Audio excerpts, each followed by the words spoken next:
Good afternoon, I'm Raylene Ramsey. This is your afternoon news fix for Monday, the 17th of August.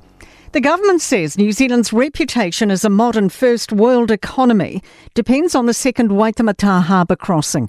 It's announced a business case will be completed next year for options on a crossing to address the limitations of the Auckland Harbour Bridge. An NZTA case endorses a tunnel, but the government's open to reconsidering a bridge at Meola Reef, Mayor Wayne Brown's preferred option. Transport Minister Chris Bishop says the project will be Crown-led, with a senior responsible officer reporting directly to ministers. It is going to be one of the largest and most complex projects we've ever considered. Ultimately, the Crown carries the funding levers, we carry the risk, so it needs clear accountability and responsibility. Prime Minister Chris Luxon says Auckland's the country's engine room and needs to be set up for growth and prosperity. There's been several goes and ideas around a second harbour crossing from different parties and past governments, and actually to start from the settings and get it right and to do it right from the start is really what we want to do here. Our aged care system needs major reform if people are going to age with dignity and choice.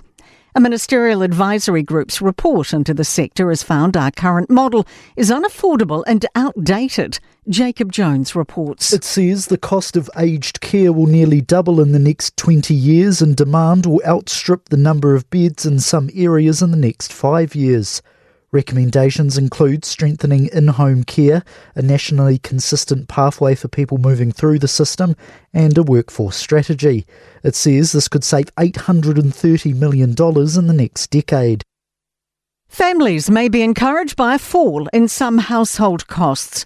ASB estimates consumer prices fell 0.4% in July, largely caused by lower prices for fuel. But it also notes there's been a surprising dip in food prices, rent and household energy.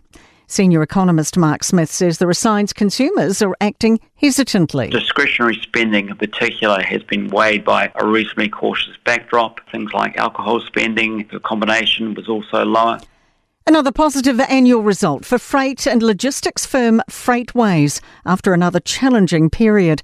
It's reporting a 17.3% rise in profit off the back of a 13.5% rise in revenue. Chief Executive Mark Trohier says they've managed to double their business in the past 7 years. He says they've grown in spite of challenges, including the recent rise in fuel prices and consumer demand fall since the outbreak of the war in Iran. We've done all of that through a period of, recessions and COVID shutdowns and labour market shortages and latterly fuel price hikes. American actress Hayden Panettiere has died at the age of 36. She was best known for her roles in the hit series Heroes in Nashville and the movie Bring It On. The cause of her death is unknown. To sport, and former Warrior Motu Tony expects reserve grader Luke Hansen to fill the gap in the halves caused by the hamstring injury to Luke Metcalf, with usual number 6 Chanel Harris-Tavita assuming more playmaking duties. The Sydney Swans' promising AFL season is being rocked just 2 weeks from the finals, with allegations several Swans players have been involved in a police incident in Melbourne. Code-hopping coach Michael Checker is set for a Waratahs return in Super Rugby, with a deal expected to be finalised this week.